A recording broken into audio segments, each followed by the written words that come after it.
अस्सलाम वालेकुम नाजरीन। इस पार्ट के आगाज में हम देखते हैं कि गद्दार यकीन भाई सईद को एक पैगाम देते हुए कहता है, ये खबर शहनशाह आंद्रोनिकोस तक पहुंचा दो कि ग्लादियुस और इसका दस्ता मारा जा चुका है। मुझे ग्लादियुस पर बहुत भरोसा था लेकिन वो नाकाम रहा। सईद वो ये काम ना कर सका और शिकस्त खा गया, लेकिन मैं पीछे नहीं हटूंगा। तो सईद पूछता है, आप क्या सोच रहे हैं हुजूर? यकीन कहता है, लोहा ही लोहे को काटता है सईद, मैं सोफिया से इत्तेहाद करूंगा। वही लोहा है, वही उस्मान का खात्मा करेगी। मैं इस खेमे से निजात हासिल करूंगा और मुझे बादशाही का तख्त मिलेगा जिसका मैं हकदार हूँ। फिर वो दोनों खेमे से रवाना हो जाते हैं। अगले मंजर में यकीन घोड़े पर सवार होता है और सईद से कहता है, अपने आप को बेनकाब ना होने देना। ये कहकर यकीन सोफिया से मुलाकात के लिए रवाना हो जाता है और सईद भी एक दूसरे सिमत घोड़े पर रवाना होता है। इसी दौरान तुर्गुत गाजी सईद के सामने आ जाते हैं और उसके घोड़े को रोक लेते हैं। तो तुर्गुत गाजी पूछते हैं, कहाँ जा रहे हो? सईद कहता है, यकीन सरदार ने मुझे कबीले भेजा है हजूर, इन्होंने लोगों से कुछ कहना है। तो तुर्गुत गाजी पूछते हैं, तुम्हारा सरदार खुद कहाँ है? लोगों से क्या कहना चाहता है? नीचे उतरो। सईद नीचे उतरता है। तुर्गुत गाजी इसे पैगाम को निकालने के लिए कहते हैं, क्या तुम्हारे सरदार अपने पैगामात इसी तरीके से पहुँचाता है? सईद के रंग उड़ जाते हैं। तुर्गुत गाजी पैगाम पढ़ने लगते हैं। सईद पैगाम को पकड़ने की कोशिश करता है और कहता है, मैं गुलाम हूँ तुर्गुत गाजी। मगर तुर्गुत गाजी इसका गिरबान पकड़ लेते हैं, झंझोड़ते हैं और पैगाम पढ़कर कहते हैं, मुजरिमो तो तुम ही हो गद्दार। फिर वो सईद को एक जोरदार थप्पड़ रसीद करते हैं। सईद जमीन पर गिर जाता है। तुर्गुत गाजी इसे झंझोड़ते हुए कहते हैं, अब तुम सब कुछ बताओगे जो तुमने किया है, वरना मैं तुम्हारी हड्डियों से खाल उतार दूंगा। इधर सरदारी खेमे में बाला खातून उस्मान साहब से कहती है, हमने दुश्मनों में से एक को खत्म कर दिया मगर दूसरा अभी भी जिंदा है। जब तक वो सोफिया मर नहीं जाती हमें चैन नहीं मिलेगा। बुरान कहता है, मैंने हर जगह तलाश करने के लिए जंगजू भेज दिए हैं हजूर, वो बुरसा की सरहदों तक पहुँच चुके हैं, हम उसे जरूर ढूंढ निकालेंगे। बाला कहती है, वो नागिन बल खा रही है, छुपने की जगह ढूंढ रही है। बुरान, तुम इसे वैसा नहीं जानते जैसे मैं जानती हूँ। उस्मान साहब कहते हैं, बाला फिक्र ना करो, पहले कौन सा दुश्मन हमसे बच के निकल गया, हम इस गद्दार को ढूंढकर सजा देंगे, जरूर देंगे। फिर तुर्गुत गाजी सईद को लेकर खेमे में दाखिल होते हैं और उसे उस्मान साहब के सामने घुटनों के बल बिठा देते हैं। उस्मान साहब पूछते हैं, खैर तो है तुर्गुत गाजी? तुर्गुत गाजी कहते हैं, गद्दार यकीन है मेरे उस्मान, इस गीदड़ ने सब कुछ उगल दिया। ये सुनते ही उस्मान साहब हैरान हो जाते हैं। तुर्गुत गाजी कहते हैं, इसने ग्लादियुस और सोफिया के साथ जमीनों और सोने के बदले मुआहदा किया है। तो असल माजरा ये है, हाँ गद्दार यकीन ही निकला, अफसोस है तुम पर, बहुत अफसोस। तुर्गुत गाजी कहते हैं, जब आपने ग्लादियुस की गर्दन उड़ाई थी तो ये गद्दार यकीन खौफ के मारे खुद को छुपाने लगा कि कहीं ग्लादियुस इसका नाम ना ले ले, तब ही मैं समझ गया था कि वही गद्दार है। फिर उस्मान साहब सईद से पूछते हैं, मेरी तरफ देखो, वो गद्दार कहाँ है? सईद कहता है, वो सोफिया से मिलने गया है हजूर। बुरान पूछता है, आप क्या सोच रहे हैं हजूर? उस्मान साहब कहते हैं, यकीनन वो खुद सोफिया को हमारे पास लाएगा, इसके लिए कोई आसान मौत नहीं है। अब मेरी बात गौर से सुनो। नाजरीन, अगले मंजर में हम देखते हैं कि सोफिया एक मकान में जख्म पर पट्टी बांध रही होती है।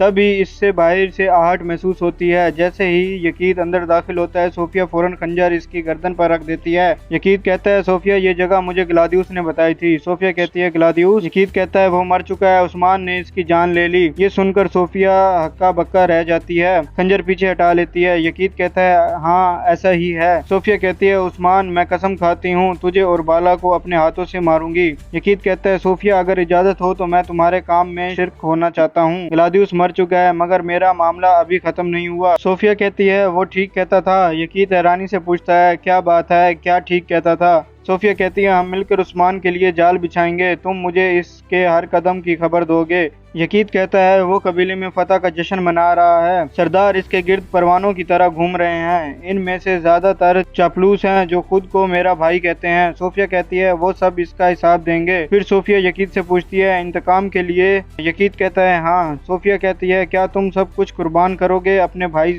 समेत? यकीन कहता है, मेरे पास यही है, मैं इस बूढ़े को अपने हाथों से मारूंगा, मेरा एक ही ख्वाब है, वो तख्त जिसे मुझसे छीना गया। सोफिया कहती है, तुम अपनी सोच से बढ़कर हासिल करोगे, मैं उस्मान और बाला को मारूंगी और तुम सरदार को। यकीन कहता है, ठीक है। सोफिया कहती है, तमाम कबाइल तुम्हारे हुक्म के ताबे होंगे, अब कबीले वापस जाओ और इनका साया बने रहो। यकीन कहता है, ठीक है मैं जा रहा हूँ। दूसरी तरफ कबीले में उस्मान साहब बाला से कहते हैं, कल एक मजलिस होगी, मैं वो फैसला सुनाऊंगा जो सरदारों को नए मैदान में ले जाएगा, सब कुछ बेबाक और कामिल होगा, फिक्र न करें हजूर। उस्मान साहब कहते हैं, तुम्हारा शुक्रिया मेरी प्यारी, तुम्हारा शुक्रिया। फिर एक मरहम निकालते हैं। बाला पूछती है, ये क्या प्यारे उस्मान? उस्मान साहब कहते हैं, अलाउद्दीन ने मुझे दे दिया, ये तुम अपने हाथ के जख्म पर लगाओगी। बाला कहते हैं, अलाउद्दीन खुद नहीं लाया बल्कि अपने बाबा को दे दिया। हाँ जरा देखो जरा देखो तो तुम इन तमाम मसरूफियात के बीच मेरे हाथ के मामूली जख्म का भी सोच रहे हो। हाँ कारा उस्मान साहब कहते हैं, तुम एक बार दिल में उतर आई हो, अब अगर तुम्हारा नाखून भी जख्मी हो तो मेरा दिल जलने लगता है।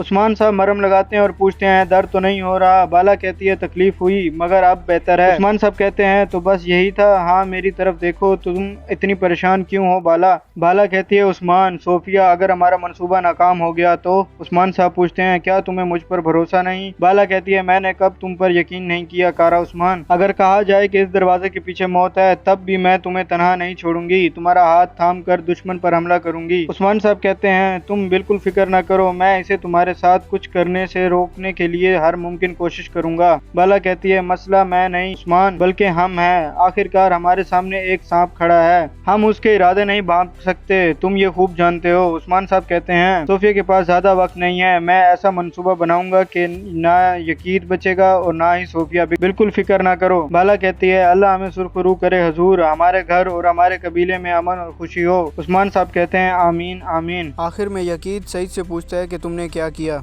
क्या शहनशाह को खबर पहुंचा दी है? सईद कहता है, जी हाँ हुजूर। यकीन कहता है, शहनशाह इकदाम करेगा ताकि उस्मान आगे ना बढ़ सके, ये इकदाम मुझे तक ले जाएंगे। सईद कहता है, ये रास्ता इन इकदाम के बगैर भी खुल सकता है हुजूर। यकीन पूछता है, कैसे? सईद कहता है, मुझे सिपाहियों से मालूमात हुआ है कि कल सुबह उस्मान साहब और बाला खातून दुआ के इस्तकबाल के लिए रवाना होंगे। ये सुनते यकीन कहता है, अल्लाह तुमने मुझे बहुत बड़ी खबर दी है, मेरा शेर, मेरा बब्बर शेर।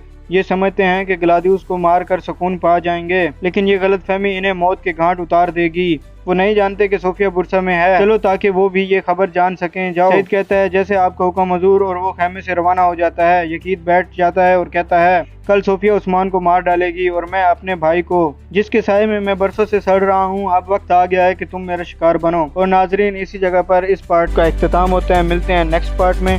अगर आपको वीडियो अच्छी लगी हो तो लाइक करें, शेयर करें और सब्सक्राइब लाजमी से करें। अल्लाह हाफिज़।